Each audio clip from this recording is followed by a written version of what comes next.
for us and for me, it's really important to think about how families have already been impacted by many of the policy changes set forth by the current administration, and especially those policies are intended to impact those who are immigrants or living on low incomes or both.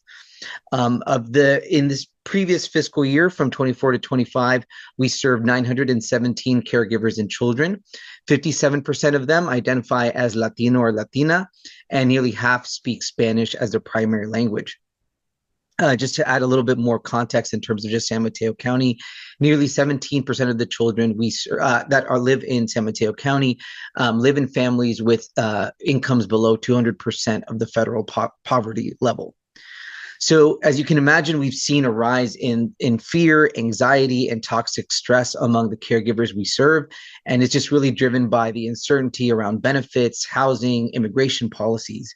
The stress, as you can imagine, directly affects the parent-child relationships. With caregivers are overwhelmed, they just don't have the same capacity to respond to the many different needs that their children have. We've seen enrollment in programs like ours decline across the county. It's not just for Family Connections. Our partner organizations report that same trend, and truly we're worried that families are withdrawing from community systems of support, often because they just fear sharing personal information or worry that receiving services could jeopardize their immigration status. For families we serve, although we do focus on early learning, we focus on mental health. What we've learned is basic stability comes before everything else. Without secure housing, food, or income, families simply cannot focus on their children's development or well-being. While Family Connections, we started as a co-op learning program. We learned that educational services, as we mentioned, alone are not enough. Families need case management, they need mental health support and resource navigation to survive and thrive. Over 75% of the families we serve have incomes at or below 50% of the area median income, placing them in the extremely low or very low income categories. In San Mateo County, where median household income exceeds $150,000, the gap between what families earn and what they need to make basic expenses is incredibly vast. Childcare alone can cost anywhere from $20,000, $25,000, $30,000 a year. And a 2022 county survey found that more than 80% of parents said affordable childcare was somewhat or very hard to find. And so what we're talking about losing, public benefits, we're talking about basic needs insecurity. We're seeing caregivers under financial strain are experiencing an increase in chronic stress and anxiety, which research shows their ability to respond calmly, which impacts their ability to respond calmly and consistently to their children. Housing instability, without benefits to help cover rent or utilities, families may move frequently or double up. And in this case, it's thinking about the impact of just food insecurity, how that's going, as Gina was saying, families are having to make really difficult decisions about prioritizing where limited funds need to go. And as I mentioned earlier, we're really concerned about the decline in participation. There's families that have reported they're concerned about public charge, and just since there's always been kind of a lot of fear and uncertainty on how accessing programs can impact their ability to apply for a green card, apply for a visa. And so what we're navigating right now and what we're seeing from our families, it's really undermining family stability. It's undermining children's healthy development and the long-term well-being of our community. So what we're seeing and what we're doing now is we're really bolstering our case management and home visiting services. So we're providing one-on-one support to families so that they can get directly connected to resources, so that way they can navigate this really challenging time. We have found that because of many of the concerns our families have around different organizations and fear about, how information is being shared or used, really the one-on-one connection is really important, because these are people that they feel that they can trust, feel safe asking for help. We have already also regularly visited local food pantries to gather groceries for our classes, for families in our classes. They can have snack time meals taken care of. And we also provide additional food for families that have reported that they are needing more support and needing to have more access to food. we're providing free diapers and supplies and ways of trying to just ease the financial burden in one area so that hopefully they can use funds for things like buying groceries or if they need to pay rent.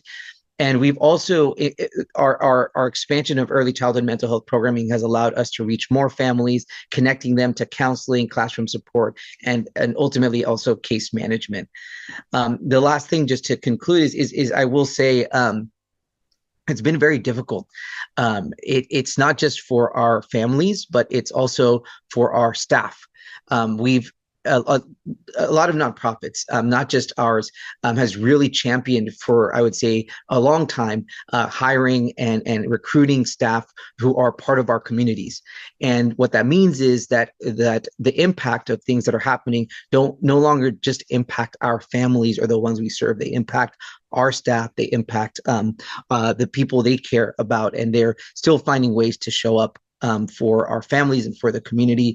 So it's been incredibly difficult, but I will say in the darkness, we always find some light. And as I mentioned earlier, my gratitude to all of you for spotlighting this really critical issues to so many of for many of the families in our community, and all of the incredible work that's happening. And we have seen response from some of our donors who are stepping up to increase their financial support to cover critical gaps.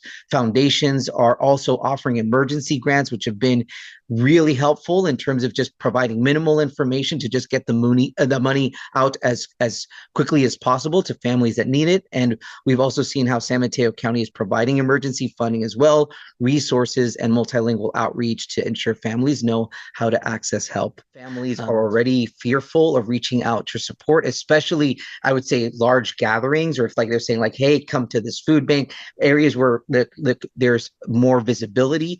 It is a concern for our families that they're, it even happened. We noticed even when the Know Your Rights workshops were happening, they weren't very highly attended, not because the information wasn't valuable, but because they saw it as almost like a double-edged sword, in the sense that there were valuable resources being provided, but there was potentially a risk for them in going to access those resources. And we're seeing those things play out now, which is why I believe our case managers are critical in helping families kind of find a safer route, in at least for them to be able to get be able to get groceries, food provided to them without risking going out into the community. But as you can imagine, not all families are having access to case management services. So we do think often about which families are going out and potentially feeling like they're not wanting to expose themselves or their families to potentially any kind of immigration enforcement.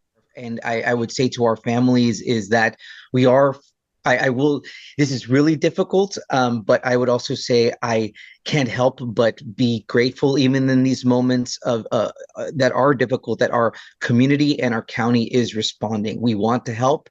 I would say to families, even if you don't trust a large organization, a small organization, reach out to someone you do trust. Reach out to an individual you trust, who can potentially be the bridge to larger network of support. I would say there are many resources available, and I've seen not just nonprofits, all partners really lean in at this challenging time. I think there's a lot of hope to be found there. Hope is exhausting. I did hear that hope is an active emotion, and it can feel very heavy at times, especially for our families. But I would say that the community does care, and to reach out to that one connection, because that could be all it takes to make a difference and to make sure that they're connected to critical resources during this challenging time.